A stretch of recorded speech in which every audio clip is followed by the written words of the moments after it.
I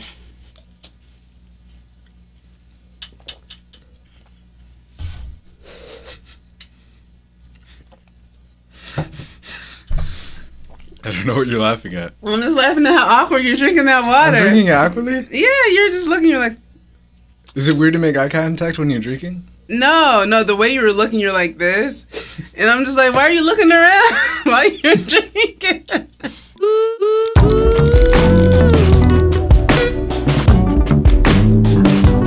Welcome to podcast. I'm Ted. This is Marcia. Hi. And we're going to talk about things that make us go,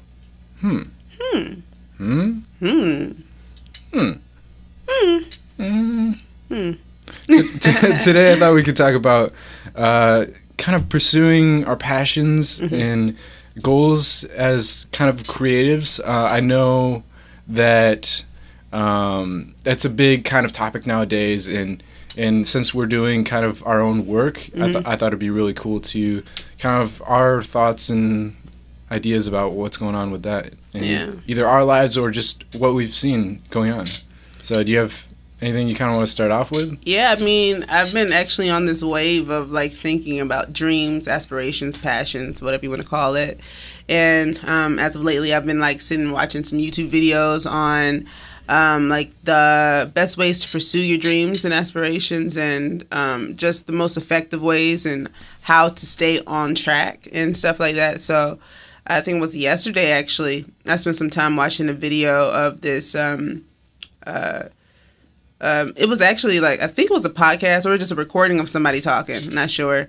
And he was just talking about like the steps to becoming like a master learner. Okay. And if that, I mean, it kind of plays a little bit into passions, because like you want to always learn within your passion, within your creative field or your career choice. And but it's like you always have to have a, he said the first thing that you need to do before you can ever learn something or continue to pursue your passion is to know what you want out of your life. You know, a lot of people like... So like knowing the end goal and working backwards from that, is that what you mean? Well, not necessarily always knowing the end goal, but knowing like knowing what you want to do with your life, like simple stuff, not like your end goal, like, I want to have a mansion on a hill and that's my end goal in my life, you know, but like things like I want to speak better like English, and I want to be able to speak in front of people and lead conferences and stuff like that. And then if you know the things like that within the scope of your passion, then you'll know exactly the things that you need to learn to get to that point. But a lot of people just want to learn something just to learn it, but they don't know why they're wanting to learn it or what they're going to do with that information prior. And it's also like if you don't know what you're going to do with that information that you do learn after you have it, it's just like it just sits there and it's not being useful.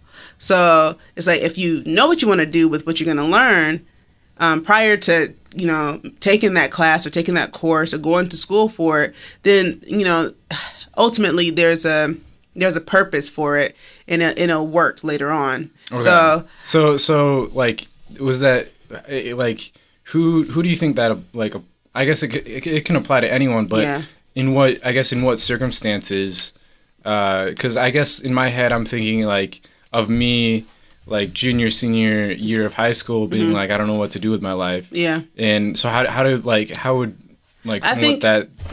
how would you apply it to that? I think in that time of your life, like I believe anywhere between high school to like your late 20s, you still don't really know what's going to become of your entire life. Some people are very special and they do, you know, and then some people just know what they would like to see out of their life, but they don't know the end goal all the time. Oh, yeah, for sure. Yeah, so I think for a high school student who doesn't really know what they want to do yet, what the end goal of their life should be, or their purpose, that would be the end goal. The purpose of their life is it's more so like those things that they want to see themselves be good at, you know? So like one personal passion personal thing of what I want to see out of my life is I want to pass down a good and healthier lifestyle for my children in the future, you know? So what do I have to learn to do that, you know? I have to take some like classes on not health and medicine, but just like regular like personal growth and health, and food classes, or just learn more on food, like watch more videos on it, or talk to my friends who are health like addicts, and just have them talk to me about it. So stuff like that. Yeah, I think it's super important to do a lot of research and figure out that kind of stuff. Yeah. From my perspective, kind of an overarching thing of like pursuing your passions and stuff like that. A lot of times people don't necessarily know what their passions are, but at least at first, and then they kind of start sorting an idea. A lot of times there's this romanticized idea of like maybe like the movie star and like working their way in the system, or like there are those people that have those singular passions at a very young age. But I think a lot of people nowadays, especially because of the internet, they get to see everybody doing cool things, and they were like, oh, I want to do this, I want to do this, I want to do this, yeah. And so my kind of thing is I kind of accidentally did it, but I think you just got to pursue one thing and see how that goes. Yeah.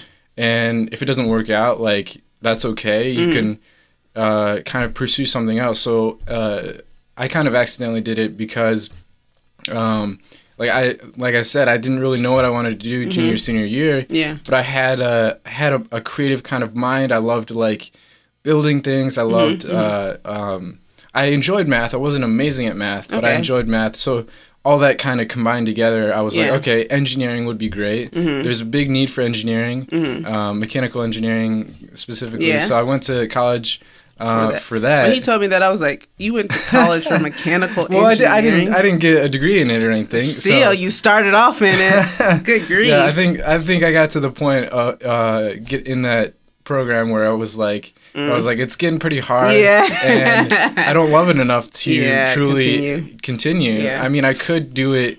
I think the only reason I would have continued that is if maybe I had a family, or I had other responsibilities to take care of and be like, okay, I need to provide for them first. Then maybe if I had like a steady living, I could go pursue something else I'm passionate about. But since I was just young, single, like I was able to turn to like filmmaking and being like, wow, okay, that I could make a career of that. Like I never kind of really thought about something like that seriously. I just made videos like with my friends and whatnot. So that being said, I think a lot of people just don't try. A lot of people just, oh, it'd be cool to do this. I'll do this one day.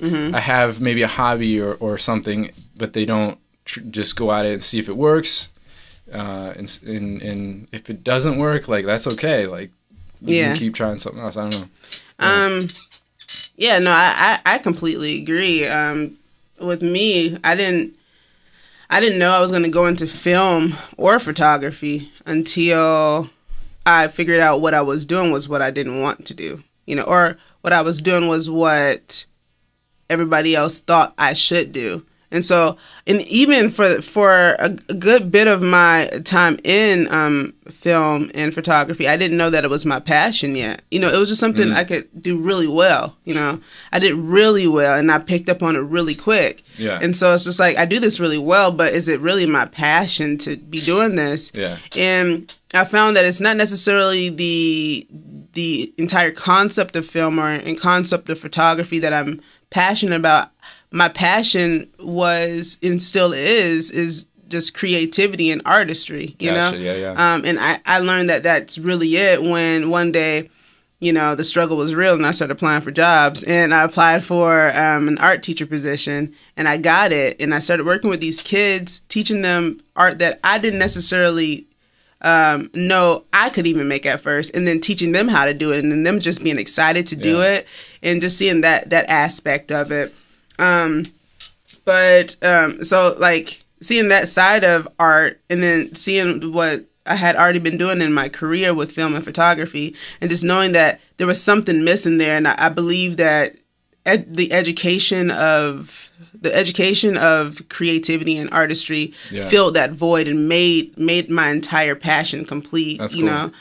My passion is to be a creative and teach others to pursue creativity, That's cool. and I feel really good about that. And so what I would say about passion and those who they don't know what their passion is, or if people equate passion with purpose, and you don't really know what your purpose is like, don't try to so hard figure that out, because I feel like just like when you're trying to look for something in your room, you can't find it, but when you're not looking for it, it just pops up somewhere. Yeah. I believe that's how passion is. It's like when you're not really looking for it, it just comes to you, because your passion is a part of who you are naturally. So I think that's what passion is to me. Yeah, I think also like I love that. I really like that.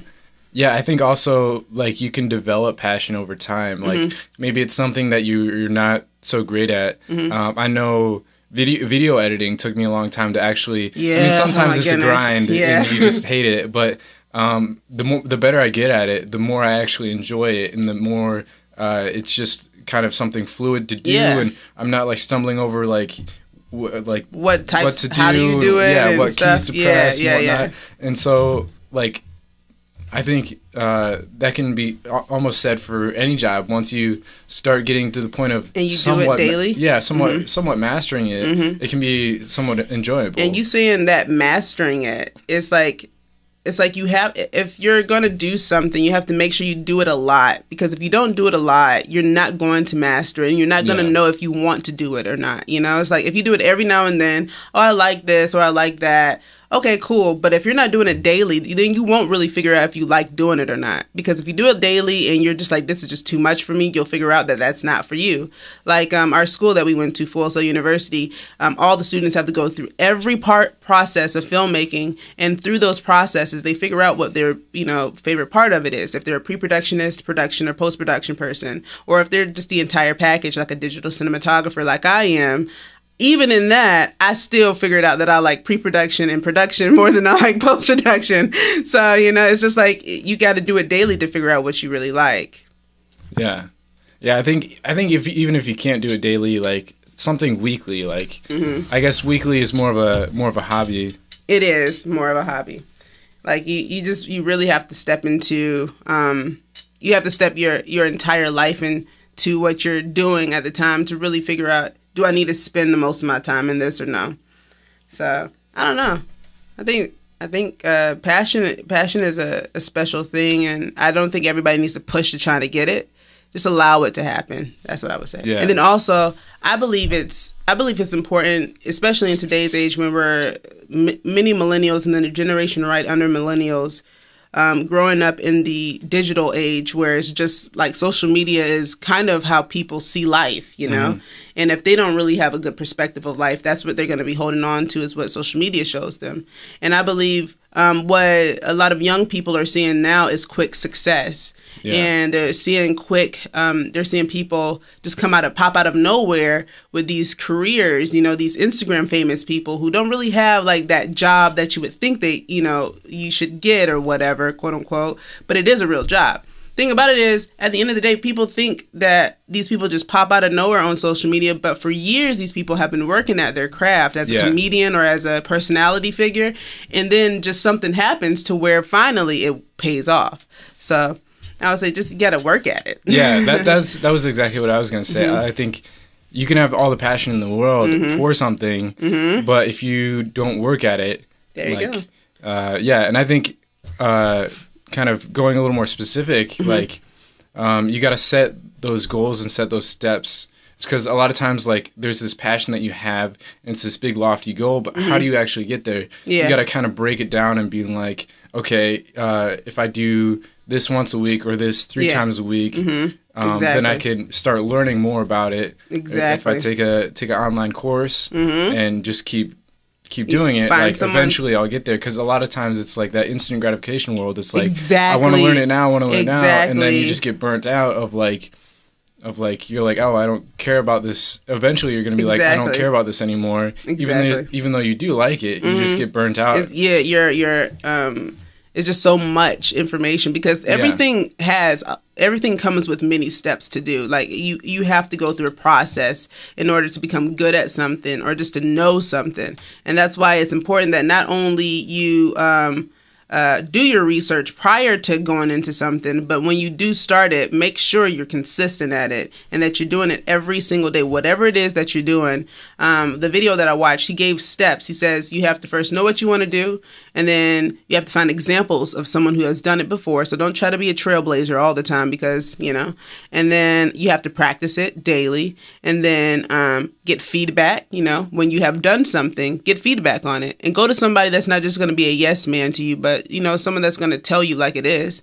And then set a deadline of when you want to learn something. It's kind of like college. They have all of that in college, and then there's a deadline. That's graduation day, and you have to try to get to there. So that's how I think about it. I think for a while I tried to set deadlines for things, but then just the idea of like that school deadline thing came up, and I hated it, and it drove me crazy. But then you got to look at it a different light. Like that's not something that should be an obstacle. That's something that you want to achieve. That's something a goal. That'll be better. That will better your life. Exactly. And so it's not this thing you should dread. It's this thing that you should look forward to and strive for, setting those goals. So I guess the end of the podcast, I think we'll do kind of a thing like, what do we want to better in our life, or what is some of our goals for this upcoming week, and then we'll kind of check back in with how that's going. Okay. So do you have anything that you want to? I think one of the goals I want to go after is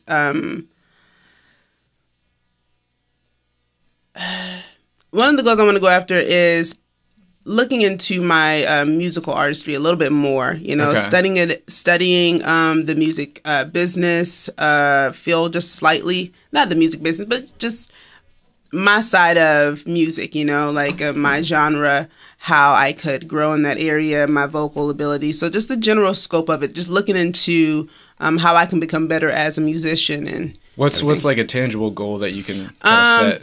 A tangible one would be... you could say like I'm going to set aside like an hour or 2 hours, or or kind of be like, I'm going to set this time aside and actually do it and research and whatnot. I think I'm going to set some time aside to build my musical brand this week. Take a day, maybe about 5 hours. Okay, yeah, that's a really good chunk of time. Yeah, about 5 hours just to sit down, think of my brand, and really work on it. Okay, and then see where I got to go from there. Cool. Mm-hmm. Yeah. How about yourself? Yeah, well, my goal is to become president. Yeah, we need a new one, don't we? Oh, no, we're not going there. We're not going there. I would be a terrible president anyway. So Ted just makes everybody watch movies that we don't want to watch.